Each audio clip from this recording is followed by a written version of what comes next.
This Week in Richmond is made possible in part by Dignity Memorial, caring for our communities with a network of funeral homes and cemeteries in Virginia and throughout North America.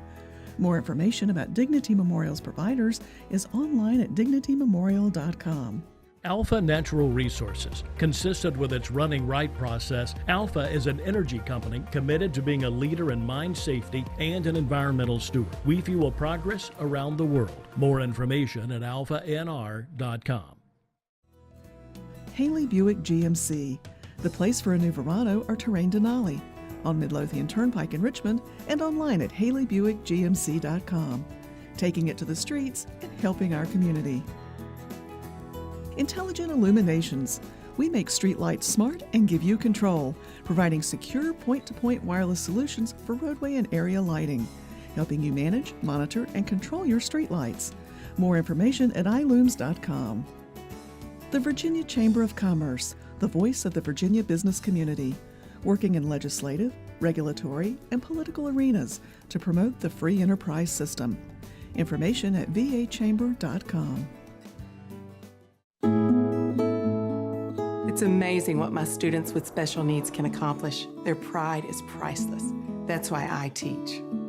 Brought to you by the Virginia Education Association, because a good education is good for everybody. Additional support is provided by these sponsors.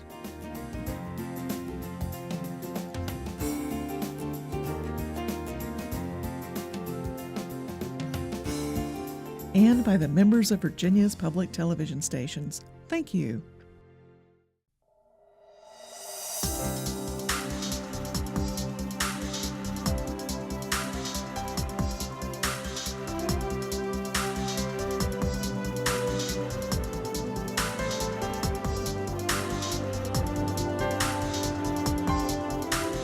Welcome to This Week in Richmond, and a very special program in which we have as our guest 4 new members of the General Assembly, 4 new members of the House of Delegates, and right now 2 of you are on the set, to be followed a little bit later by 2 of your colleagues. Delegate Kathleen Murphy from Northern Virginia, Delegate Joseph Lindsey from Norfolk from Hampton Roads. So our goal is to have the pleasure of introducing you to folks around the Commonwealth. Your people in your district know you, they elected you, and in special elections you were elected, but an opportunity for folks around the Commonwealth to meet you, to hear your voices, and to hear some of the reasons why did you choose to run for the House of Delegates, and how is it in these opening days of this session. So either one of you start, and then let's have some conversation for the next few minutes. Certainly a lot of moving parts. I think that's how I describe my experience up to now. You do it because you want to serve, and it's just been a commitment to public service that has driven me throughout my legal career and continues to drive my ambitions to this day. Well, I think that's probably true for all of us who run for public office, is a real commitment to serve the people of our communities. I've been involved in our community serving on the Human Services Council and the Healthcare Task Force. I worked on Capitol Hill. I worked for the Clinton administration. So I've been in public service for a really long time, and this seemed like a really good step to make a difference for my district in Northern Virginia. We're having this conversation just as the 7th day on the calendar of the 46 days are by, and the days count up every Saturday and Sunday, even when you're not in session. Are there some particular issues in this first session that you're championing or working on? Well, certainly we're trying to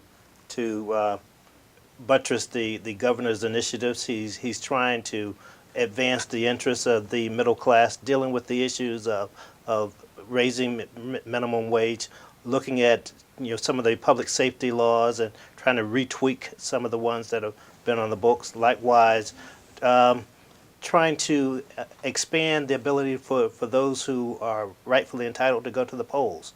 And those have been some of the challenges that have been part of my focus thus far.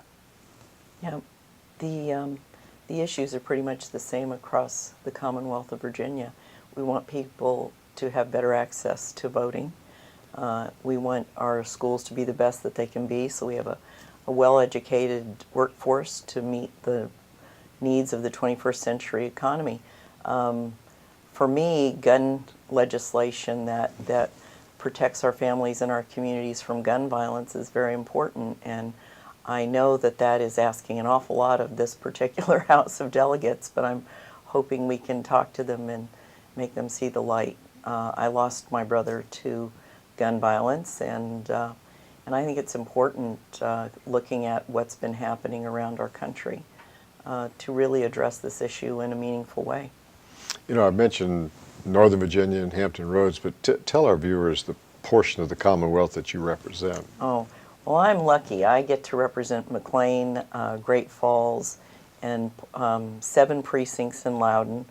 My district is pretty much runs along the Potomac, so I like to claim the Potomac River as mine as well. And I have the 90th House District, which is the southeasternmost part of Norfolk and the western part of Virginia Beach. okay. Now, are there bills this first year that you're carrying that are some of your own bills, or bills that you're carrying on behalf of the governor? Actually, both for me. I proposed 3 pieces of legislation.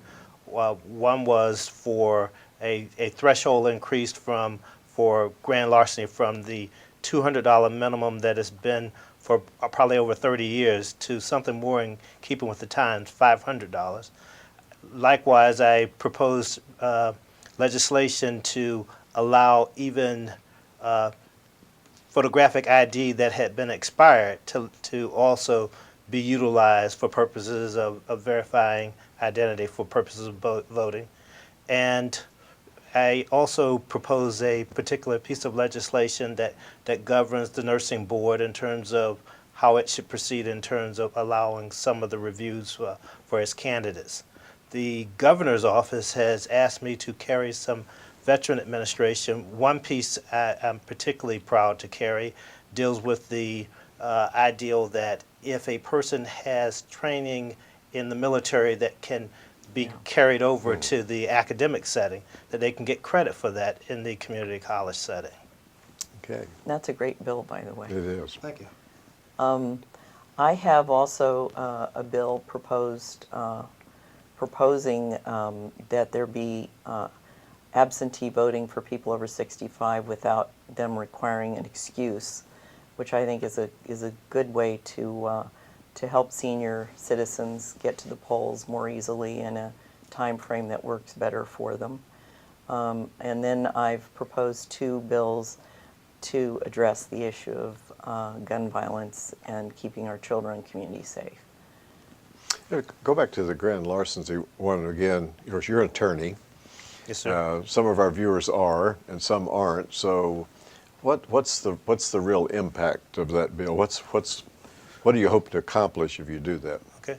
Right now, a offense is considered a grand larceny. A theft offense is considered grand larceny if the item stolen has a value of $200 or more. That has been the case for now over 30 years at least. The situation is one where it just doesn't match up with what other states are doing. It also doesn't match up with the pricing of items in general commerce. That's true. $200 seems to be dramatically lower than something more practical, probably in the way of $500, $600. What happens is that if someone steals something from the store, and many times over, we're talking about young kids who go in and they may steal something,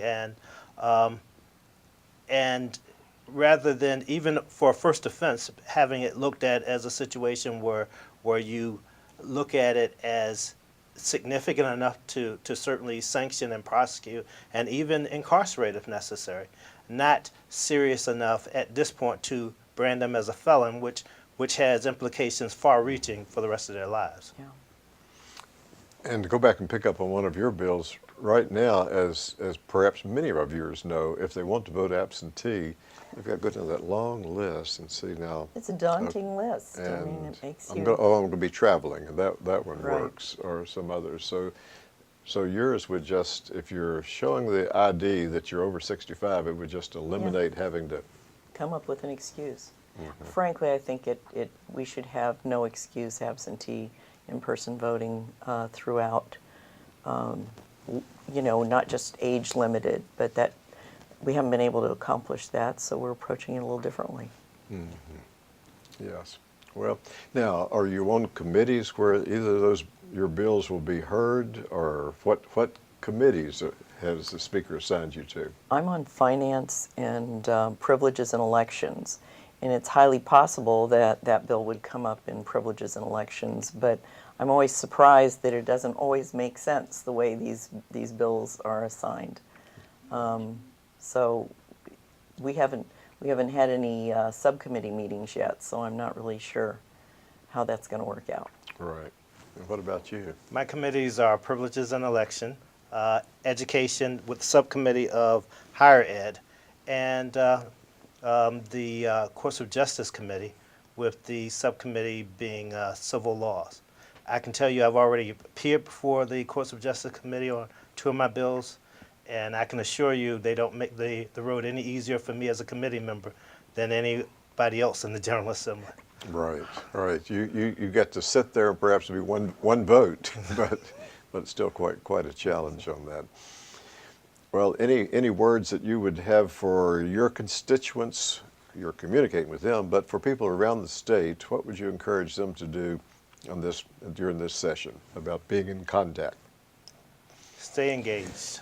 They have to stay engaged, because that old adage that the squeaky wheel gets the grease is as applicable now as it was when it was formulated. And if you are a part of a group who is underserved and you're not making your voice heard, you will be overlooked. Good words. Good advice.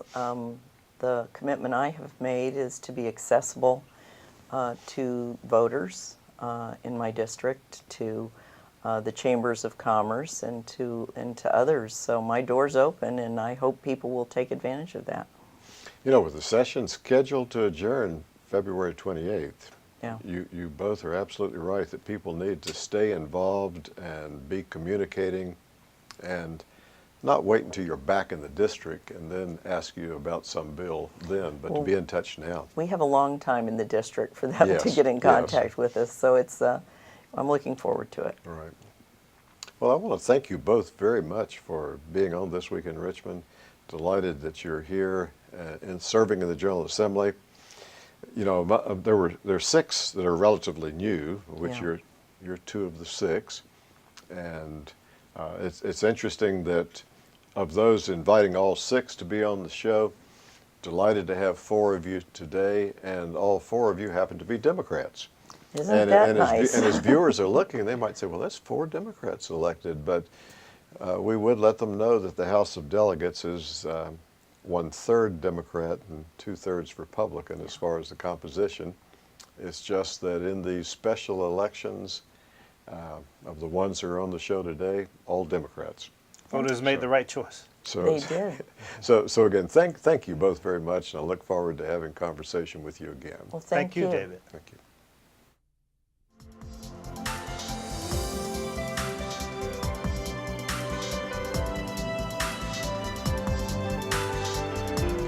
Delighted to have 2 additional new members of the General Assembly. Delegate Sullivan, go by Richard or by Rip? By Rip. Rip. There's a long story. I won't bore you with it. Okay. And Delegate Joseph Preston, glad to have you both on This Week in Richmond. An opportunity for viewers outside of your districts to get acquainted with you and around the Commonwealth, and to find out why did you want to be in the General Assembly and in the House of Delegates. But your election was a little bit earlier, so we'll My election was last summer. Yes. I represent the 48th District, which is a big piece of Arlington County, and then a smaller piece of Fairfax County, the McLean area of Fairfax County. So it's the 48th District, used to be represented by Bob Brink. And Bob left the legislature last summer, went to work for Governor McAuliffe. So my election took place over the July 4th holiday and then into August. One of these, a special election, a 6-week or 7-week sprint to Election Day. We voted in the middle of the summertime, and created some interesting challenges because a lot of people were either at the beach or taking their kids off to college at the time. So, but in retrospect, a short election, since it came out the way it did, short election is just great as far as I'm concerned. Right? Exactly. Nice. Exactly. So I'm a grizzled veteran already. Of, Oh, yes. Of 2 days of special session. As you know, we came back last Right. year to deal with the budget and with Medicaid expansion. So I'm way ahead of my friend Joe here. I think you are. And your election was very recent. It was. It was. We actually had a election to determine the Democratic Party nominee the Monday after Thanksgiving. And we were notified about that election on the Tuesday before Thanksgiving. So as you can see, we had less than 5 days to get ready and to be prepared. And as a result of that, I actually have a piece of legislation, a bill that I am proposing to be passed that would prevent that from happening to any candidate regardless of their political party affiliation. And that bill basically says for any election to the House or the Senate, the voters are entitled to a minimum of 14 days notice as opposed to 5-day elections. And I understand, I don't hold the record. I understand that there's been an election in 4 days with very little notice to the public. And so I think it's undemocratic when we do things intentionally or unintentionally that does not promote democracy and promote the people's participation in democracy. And when you have these little short-term elections like my counterpart here, I was the beneficiary of this short election, so in that respect I'm very happy about it, but I don't think it promotes democracy in the right way. I think democracy should always encourage people to participate in the process and not have a process where people are not notified in a timely manner. So your 14 days would apply even to the nominating process? That is correct. That is correct. These positions are far too important. They affect so many people's lives. Each one of us represents approximately 81,000 people. I think the public is entitled to at least a couple of weeks' notice at a minimum. And I don't think that's either being a Republican or a Democrat. I just think that's being a good citizen of this country. And I think probably most all of our viewers know that in the vast majority of the 100 House districts, the nomination is the key. Because the district is... My reaction to that is unfortunately true. And you know, one of the things that people talk a lot about is redistricting. And I have a piece of legislation. I'm part of a broader group of legislators that are putting in some legislation that hopefully will move us towards nonpartisan redistricting. I have a bill that's going to be coming up shortly that sets some very strict criteria that the General Assembly would have to use when drawing lines that are nonpartisan. There's no question in my mind, and I think there's some growing traction to the idea that part of the problem, if not a big part of the problem that we have now here in Richmond, even in Washington, D.C., is these districts that are so predictable, if you will, that we're not having competitive elections. And the way I and others like to talk about it is that citizens ought to be choosing their legislators and not the other way around. And too often it is the other way around. So I'm very hopeful about that piece of legislation. And you've each mentioned something that you're carrying. What about any other legislation that you're working on this session? Well, I actually have submitted 13 bills. I'm a lawyer. I've been practicing law for 30 years. I'm not totally unfamiliar with the legislative process, and I've been pretty busy drafting some legislation. And I have bills that cover a lot of different things. I'm very proud of a bill that is going to attempt to regulate some of these red light traffic intersections. I think, and that's not one of the most important bills, it's just one I can think of right now amongst the 13. Yes. But that bill is designed to give drivers notice when they enter into these intersections where you have these red light cameras regulating the intersection. It puts them on notice that it's a special intersection and that they must come to a 100% stop before they make a right turn on a red light, or they're going to violate the law and be issued a ticket. Also, when motorists approach these intersections, I think if they are aware of the camera situation, they will be more cautious in terms of whether or not they decide to accelerate through the intersection when they see the light turn red, or whether or not they come to a screeching halt so they can avoid a traffic citation. So that's one of the bills. I also have many other bills, and I don't have them here in front of me, and I'm a little nervous on being on the camera, sorry. But we have a lot of bills. Go ahead. No, it sounds like both Joe and I are sort of defying some of the conventional wisdom that freshmen ought to keep their heads low and watch and learn and not participate. I've got I think I have 14 bills out there. So Joe and I are both pretty active. Aside from the redistricting area, I've got several bills in the environmental area. I'm very concerned, as I hope and think everyone is, about climate change issues. So I've got some legislation having to do with energy efficiency. One of the fastest, cheapest, most effective ways we can address climate change and we can meet, for instance, the EPA's Clean Power Plan would be through improving our performance as a state in energy efficiency. So I'm working on some of those issues, solar issues. I have some legislation that deals with hate crimes in Virginia and making sure that we are accurately counting, keeping track of hate crimes, particularly insofar as they relate to sexual preference and gender identity. We count those crimes right now, but it's not required by our statute, and it ought to be so required. And then I have a health care bill that actually would apply across the board, but a lot of older Virginians have asked me to get involved in this issue, and it has to do with a patient's status in the hospital and whether he or she is under observation status or has actually been admitted to the hospital. What happens far too frequently is that someone will be only in observation status, and they won't know that. And that has huge implications for whether their stay in the hospital is going to be reimbursable under Medicare rules, or whether they'll be able to subsequently go to a nursing facility and have that be reimbursed. So it's simply a matter of, it's an education bill, if you will, making sure that folks who are in the hospital know which status they're under so that they can make informed healthcare decisions. Delegate Preston, I failed to get you to tell your viewers your district, too. Well, I hail from the great city of Petersburg. My district is primarily Petersburg. However, it also encompasses 4 other jurisdictions. I have a little bit of Hopewell. I have some of Prince George County. I have some of Chesterfield County. And I have about half of Dinwiddie County.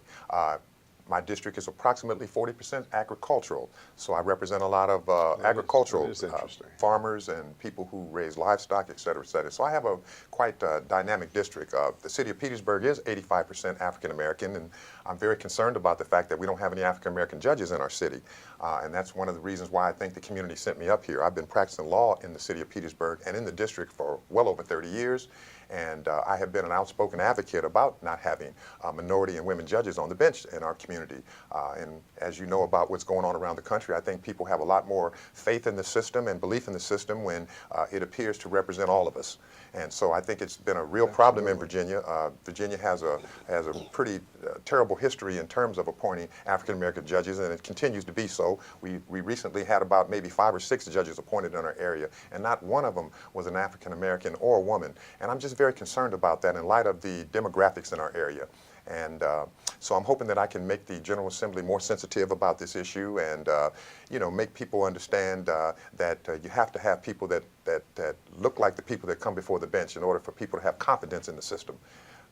And so that's another thing. One of the things that I didn't mention in terms of a bill, I'm very much in favor of the restoration of rights for people who have done their time. And I do have a bill before the General Assembly, a constitutional amendment I'm trying to get the General Assembly to pass, which would restore rights to anyone who served their time. It doesn't make a difference to me whether or not it's for a violent or a nonviolent offense. If someone has gone to jail and has served their time, at the very minimum, they should be able to vote. I think it makes people feel more of a part of the society.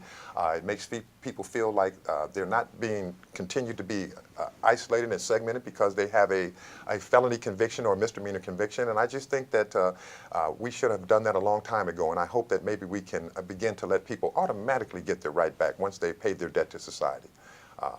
And so those are some of the other bills that I'm championing. And there's been many others. I just can't think of all of them at this time. And so at least they limit us to 15. Well, that's true. Imagine trying to remember a longer list. That's very true. Very true. Yes, yes.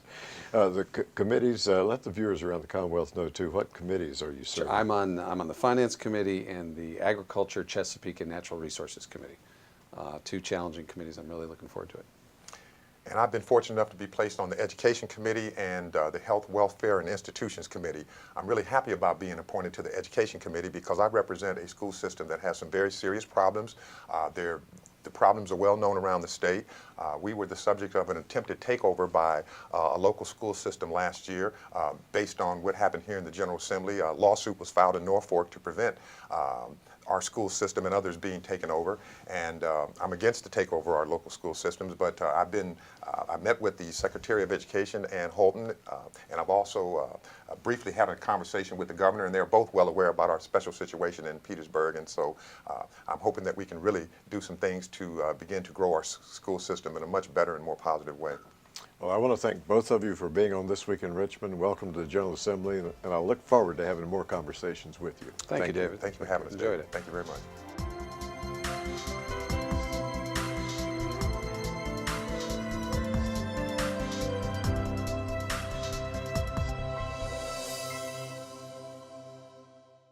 This Week in Richmond is made possible in part by Dignity Memorial, caring for our communities with a network of funeral homes and cemeteries in Virginia and throughout North America. More information about Dignity Memorial's providers is online at dignitymemorial.com. Alpha Natural Resources, a leader in mine safety and an environmental steward. Haley Buick GMC in Richmond and online at haleybuickgmc.com. Intelligent Illuminations, helping you manage, monitor, and control your streetlights. The Virginia Chamber of Commerce, the voice of the Virginia business community. The Virginia Education Association, because a good education is good for everybody. Additional support is provided by these sponsors.